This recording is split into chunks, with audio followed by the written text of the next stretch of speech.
Welcome, listeners, to a brand new bonus episode of Oh My Word podcast. And today we've got a really special treat because we've got Chris, Mad Dog Russell, with us, and he is a writer and producer of a post-apocalyptic podcast. Chris, welcome to the podcast. Hi, Esther. So I gotta say right off the bat that I love your energy. Thank you. Much appreciated. I listened to a couple of your podcasts. I'm like, finally, somebody bringing some energy. And it's important because energy makes up for so much more. You can be bad at a bunch of stuff. If you have good energy, nobody noticed. It's really true. Like if you're going hiking and it's going to be a terrible hike and the person is all pumped, you're like, well, I'll just go with it because it might be fun because of that person. I'm going to hate the hike, but I'm going to love being with that person. It's like sales where you go, well, I don't really like the product, but this person's so happy, I'm going to buy it anyhow. Very true. So let me start with the origin story. How did you get into all this? Where did all this start from? You're like, this is what I got to do with myself. Well, first the earth cooled. But I will explain my origin story with a little bit of a different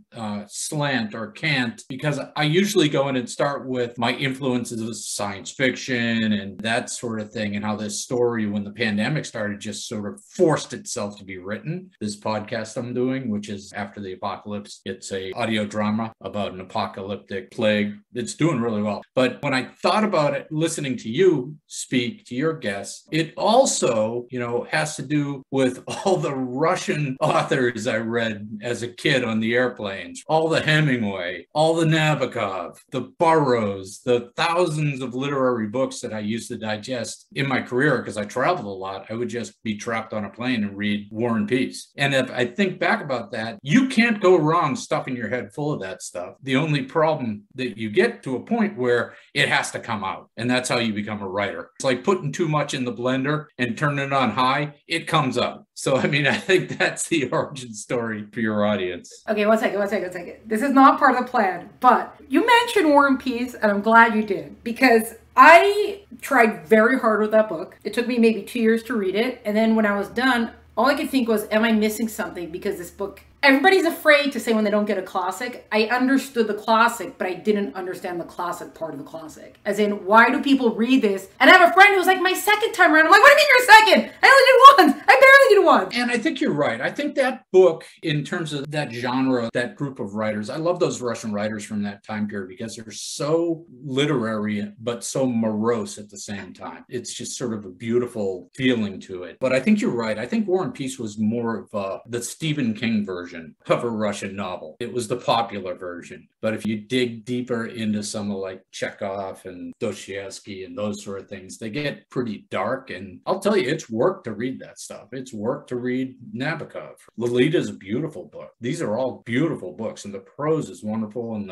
the vocabulary is wonderful, especially when you consider they're written in Russian. And I don't read Russian. I'm reading them in English. They're just beautiful books. So I agree with you. War and Peace was a little heavy on the narrative, and you can quote me on that. The Stephen King book of that genre. I had the same argument with people on my podcast about Stephen King because they were like, oh, you're doing the apocalypse. You must love The Stand by Stephen King. I'm like, yeah, not so much. It kind of was like just a really, really long novel for me. Well, anyways, you said that you have this blender, everything's in you, you're shoving your brain with all this stuff, so it's just got to come out. But why does it specifically come out like this in a podcast? Actually, the way you're describing it, it's kind of like old radio theater. It's kind of what it is. It's just people don't do that on the radio anymore, so you're doing that on a podcast now. Yeah, because I know podcasting. I've been podcasting since 2007. I've had a running podcast, and I've been one way or another writing all my life. I used to write for a running magazine. So I've always been pumping out, in the old days, we call them blog posts, those 1,500 words of what you're thinking about at breakfast every day, right? I was also one of those people who's also had the science fiction book in the bottom drawer my entire life, where you write 4 or 5 chapters and then get sick of it and put it away. But when the pandemic started, it was the perfect storm to do something. I have to do something. And this story forced itself to be written. I'm saying, well, do I want to really do a book? No. Well, I know podcasting,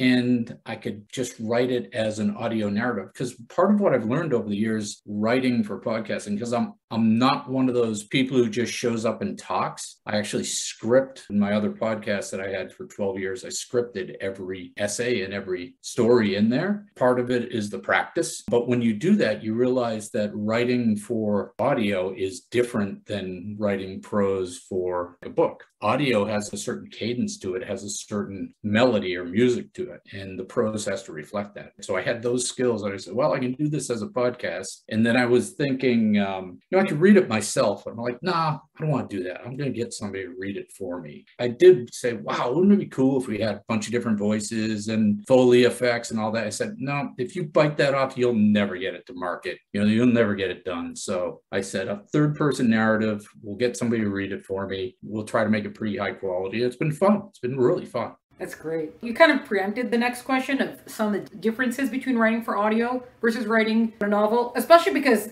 one of the tips they give to writers is read your stuff out loud to see if it actually makes sense. So you can still say there's still kind of that component tip, but aside from the cadence, what else do you see are some of the differences? It's something you learn over time. If I'm reading it myself, I know what the cadence is I'm looking for. So it's just like presenting to an audience. You're emphasizing certain words, you're putting in pauses. So the negative space is very powerful when you're doing audio. And what I realized when I first started working with Robert is I had to direct him on all that stuff. I had to write that direction into the script because I'm not used to writing scripts. I was just writing prose, and in my head, it sounds like this. But then he reads it, it doesn't sound like that. And sometimes it sounds better, but a lot of times it doesn't get there. And I had to do a lot of retakes. We're in 40 episodes in, and we work really well together now. I'll give you an example. I had the final episode was episode 20 of season 2. I just released a couple of weeks ago. It's got a lot of action in it, and it's got all the main characters are sort of coming together in a conflict. And I wanted to write it as sort of a fast cutting scene. So you get 50 words on this person's point of view, then 100 words in this, right? So you're changing perspective rapidly. The guys who helped me with the editing, they said, you're going to lose everybody. Nobody's going to know what's going on. I said, no, we can do it. I got to script it to Robert to say, you got to have just that slightest bit of pause. So you have that sort of wave and it stops and it starts again. And that cues the listener that you're changing perspective or changing scene. They get used to the cadence of the read. Yeah. I don't know if you've ever written for the stage before, but it sounds like there's going to be a lot of similarities there. Yeah, by accident, I've turned into a screenwriter. I didn't realize that's what I was doing, but by accident, yes, I'm a showrunner now. Well, just as a technical thing, can you say about how many words makes about how many minutes of audio sort of thing? Do you have some sort of measure of that? Yeah, for me, it depends how fast you read. We're doing maybe 3,000 words an episode. And on a slow read, that's going to come out to 20 minutes. On a fast read, that's going to be 15 minutes. On a medium read, that's 17 minutes, right in between. So you're basically writing a short story for each episode. Yeah. I've actually made the leap from like 1,500 words to 3,000 words. And that doesn't sound like a lot, but it is when you're trying to put together a narrative. And of course, it drops into scenes. So you have maybe 3 scenes in a 3,000 word episode. If you get more than that, then it gets a little tricky. Okay. Or you could have 2 scenes. It depends on, how much internal dialogue, how much exposition. So you sort of have to write it and see how it feels and then either go back in and kill some stuff or add stuff. And usually it's adding stuff. So I'll target 1,500, 2,000, 2,500, somewhere in there, and then go into the editing process knowing that it's going to get up to 3,000 or over. Right. And then when you started this, you were just thinking, we'll just do a season and see how it goes, or you actually had some sort of long-term vision for it? So my long-term vision is and always has been to do 5 seasons, because I don't think 1 season's enough to really tell a story, 20 episodes. And the reason I did this is because it's a book. So 20 episodes at 3,000 words is 60,000 words or within spitting distance of a novel. So that was always my intent, was to have these as a 5 series. Because if you're going to be an indie author, you need quantity as well as quality. So at some point I'll release these. I actually have the manuscript from the first season out with beta readers right now to see if I can turn that into a book. Each season would be the equivalent of a book? Or you want to do one massive... Oh, so you did write the book, you just did it in a different way. Here's my pro tip for you and your audience is you're staring at a book and it's like, oh my God, 60,000 words. But if you sit down every other week and write 3,000 words, you will have a book. That's true. Did you have any thought, or now actually sitting down to put the first season together as a book, are you adding anything to it? Are you changing anything to it? Or you feel like it's got to be faithful to what this season was? That's why I want the beta readers, because I'm too close to it. And being from Boston, it's really hard for me to say beta reader.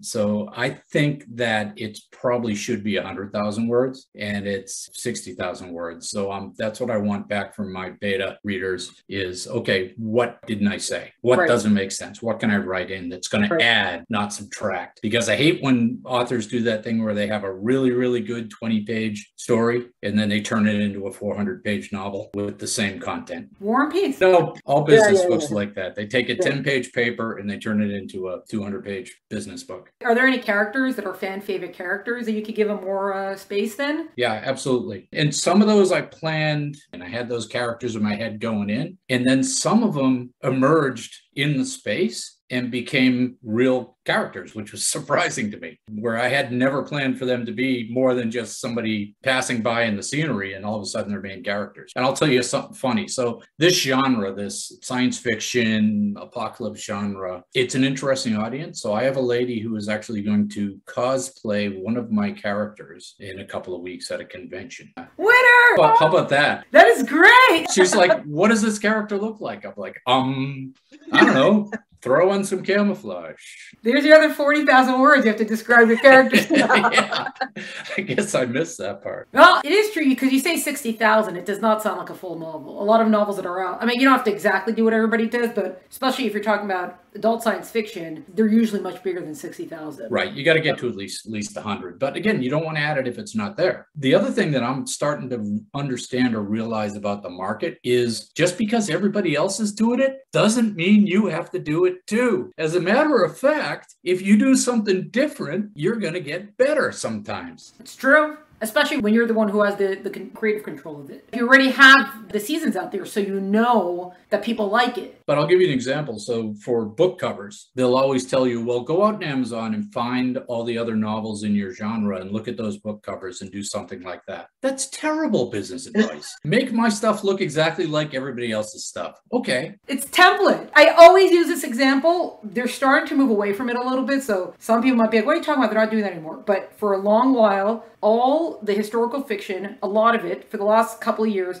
has been World War II historical fiction. Whatever, that's what they decided the market. Probably 75% of the covers that I saw were exactly the same thing. It was the back of someone, usually a woman from the back, looking over a city or something. And I'm like, did I just see this novel? And it's like, no, it's got a different name to it. They're walking away from the camera into some landscape. Yes. That's 90% of the novels. You know why? Because people can't draw faces. I actually don't mind not seeing the faces, but it's like, you already have this cover out. Why are you not doing a different cover? I was testing cover designs with my Facebook group of some of my listeners. And one of the things that they get really angry about is if you put faces on the characters, because they don't look like what they think they are. And you get 10 people, they all have a different picture in their head. So that's another reason why you always see these book covers with somebody walking away from the camera. That's the one thing I told my publisher is come up with all the ideas you want to. I really prefer not to see faces. It's also a personal thing. It's not even just imagination-wise, I just don't like it. But really, covers just have to be cool. Like, why does it have to be a template? If it's a cool cover, I'm gonna look at it. Oh, can you do a glow-in-the-dark cover, please? I just thought of that. So why don't you do that? Why don't we have those? I'm throwing out those covers,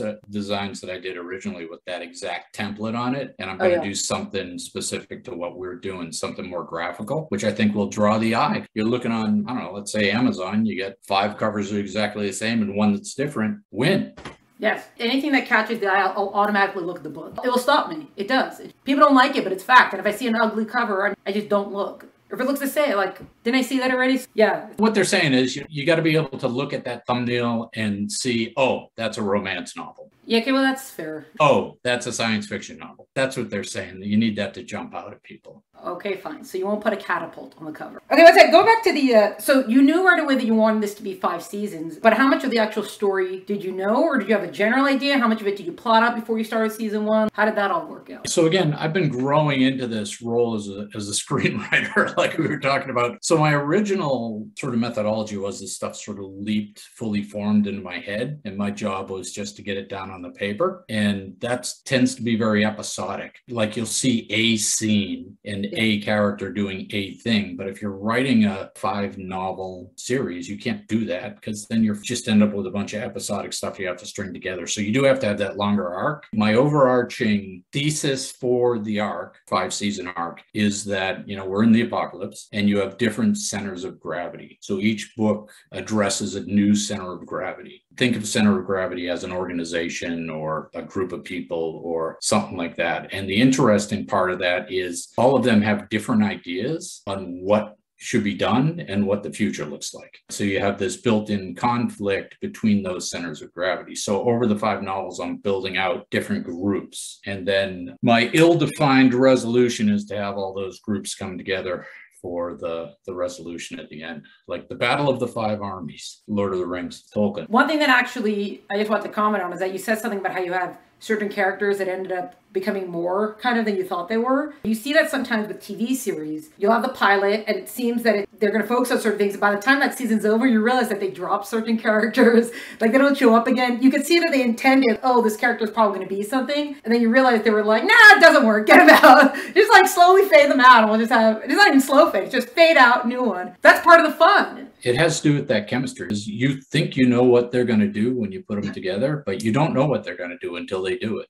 Right. Which I guess sometimes is when you're going to outline, but you don't outline too much because you want to stay open for that kind of stuff. Yeah, so what I'm doing is I've gotten to the point where I do storyboard every episode and I storyboard the seasons loosely with, like I said, I have some people who help me, or advisory board type, but they come up with some great ideas and they see holes where I don't see holes. I'll storyboard it out or I'll write an outline and I'll share it and we'll have a session, sort of a writer's room session around it for the season. And then that sort of roughs out the 20 episodes. And then when I start writing my way through those episodes, things change. We had the meeting, but I thought of something else. It is what happens. There's no like that's what happens. And that's supposed to happen. That's supposed to happen. If you don't have the structure, then you can write yourself into a corner, which I have. And I have written myself into a corner going, oh my God, I don't know how I'm going to get out of this. But then I'll be out. Either one of the people, one of my readers will go, this is how that resolves, or give me some ideas, or I'll be out walking the dog and go, aha, I got it. Go back a second. You said that your readers will sometimes come up with things. So is that they send you stuff in or you see them kind of discussing with each other? I meant my sort of advisory board readers. So I have 3 guys who are friends of mine who volunteered to look at my outlines, give me feedback. That's nice of them. They're good friends. Very helpful. Yeah.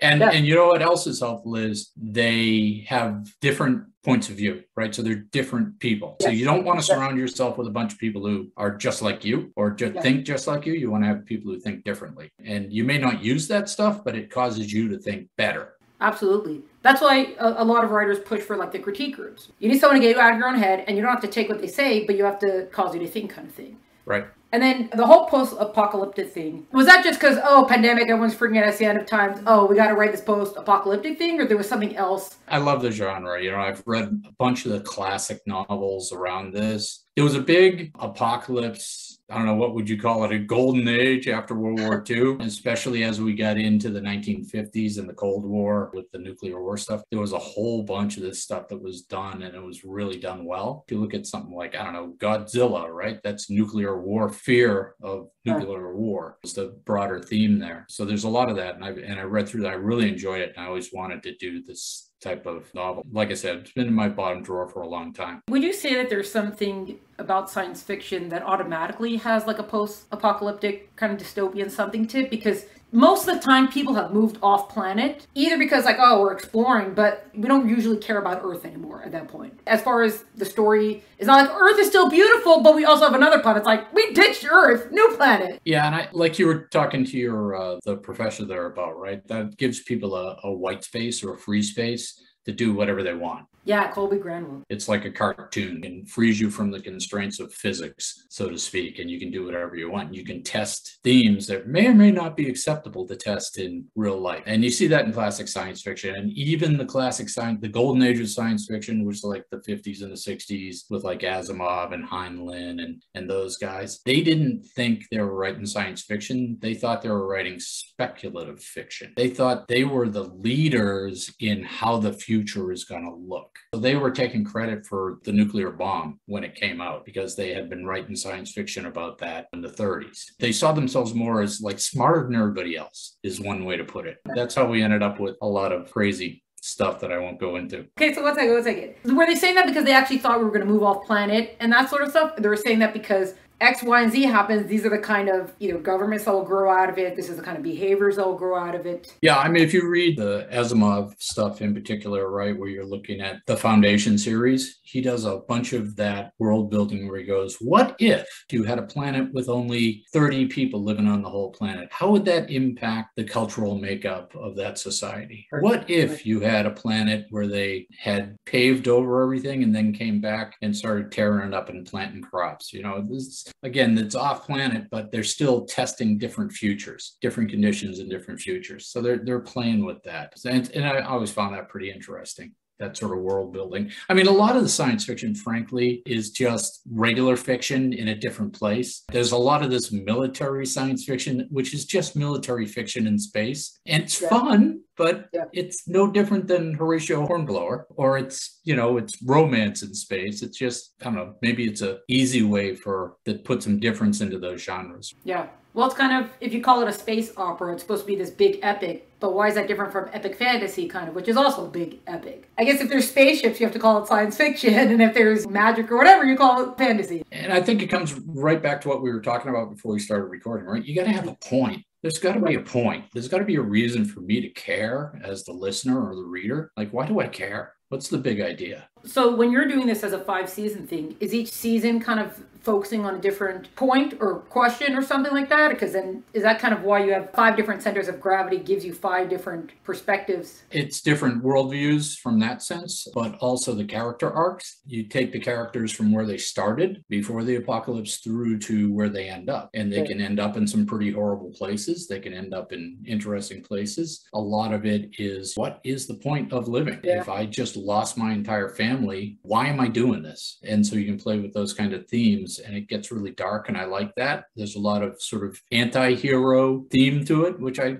like a lot. You know, I don't like heroes to be heroes. I like heroes to be troubled and, you know, loners and that sort of thing. Exactly what you just said also goes back to what you said before, where that a lot of the stories are kind of the same. It's just where it's set that kind of defines the genre of it. Because the second you said this, where you said the people are deciding about living and what's the point of living kind of if the whole family's lost. There's a young adult book that came out, I don't even know how many years ago at this point, well, you know, 10, 15, I don't know how many years ago. It's about a girl, she's in a car accident. The whole family is killed and she's the only one alive, and she's deciding, should I hang on to life or should I let go? And it's exactly that question, and that's contemporary. It's kind of supernatural, but it's not really ghosts. It's just because you're in the girl's consciousness, I guess you could say. But it's exactly that same question. Different genre, different whatever, the same question. Yeah, universal themes. Yeah. I think also, though, sometimes when people talk about universal themes, sometimes it might sound a little maybe intimidating or something like that. Like, but how do I find the theme of the universe? How do I find the question that I read? And it's like a lot of questions that you ask on your day-to-day, or sometimes when you get philosophical with yourself, those are the universal, like you don't have to hunt them down. You see them all the time around you kind of thing. You just have to know how to, like, I guess, make the connection or something. And I also, going back to your question about the apocalypse, when you have an apocalyptic setting, it gives you a chance to just have some fun with, you know, some irony in the way people have thought they were living their life, and all of a sudden this happened. You can call out how silly a lot of the stuff we think about on a day-to-day basis is. Right. I spoke to a writer, his name is Jonathan Mayberry, and he's got a bunch of different, he writes horror, he writes thrillers, he's like whatever. He's got a young adult series, Rot and Ruin, which is a zombie apocalypse. And we were talking also about, his book is not really about zombies. It has zombies in it, but that's not what it's really about. It's about, you think these are the rules of nature, and the rules of nature change, so now what happens to you? Like, who do you become then? How do you deal with it? So the apocalypse is basically that. If the whole world all goes to hell or whatever you want to call it, so now who do you become at that point, right? What are your new reasons, your new focuses, your new priorities, all that sort of stuff. Yeah, and that's a great game. You could play this as a writing game in a class. Walking down the street, look around and pick somebody out of the crowd and say, what would that person's story be in the apocalypse? What would they do? Think about how creative you can be with that. Like I said, there's irony, there's horror, yeah, it's a great playground. It totally redefines people watching. Going back to like the whole, you gotta know what your point is. So that's kind of also that, I read this article about writing series. So it's kind of going on a road trip. You have to know where you're going. Even if you don't have an exact itinerary, You gotta know where you're ending up. So as you're writing it, have you thought you knew where you're going, and then all of a sudden you realize, like, nah, the question I think I'm answering, that's not really what it is. There's new things I haven't thought of before once I get deeper into this world.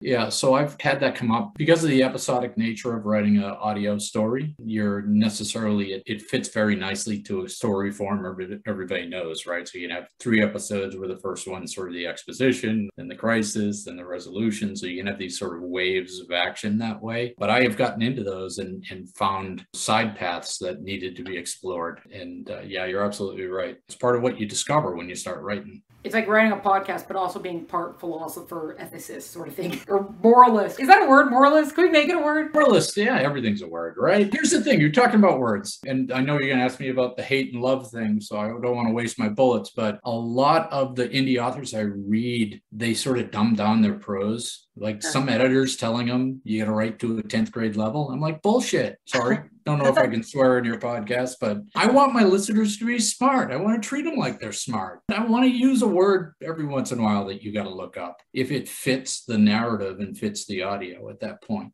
which is the other thing. As a writer, you can read and hear the music in the prose. Yeah. But if you're writing that for audio, there actually is music in the prose. So you can play with the sounds of words. Some words sound soft, some words sound hard. And depending on what you're trying to do in that scene, you can play with the sounds of words to enhance the read. Right, yeah, that's so true. You can stick in like shocking words that sound shocking, but really aren't. Yes, exactly. Okay, I got 2 more questions that we could wrap up. One is, this is a total personal opinion, because you kind of spoke about sometimes your characters could go to dark places. Do you have some sort of, I'll only take them so far, but I don't go too dark kind of thing, or like there's certain things I won't write about kind of thing, or it's like, well, we're exploring, so everything's fair game for exploring, this kind of thing? Yeah, so you got to be careful in the way you salt in the horror, whether that's psychological horror or physical horror or whatever. And I don't like to use it as a thing in itself. I like to use it as an exclamation point at some point in that character's journey, so it's appropriate. I really shy away from spreading that. You don't want it to just be constant horror or constant depression. Typically what I'm doing with the character arc is if they're going dark, they're going dark, they're going dark, they're going dark, and then they pull out of it. And maybe that's because of an interaction they had or something that happened, or,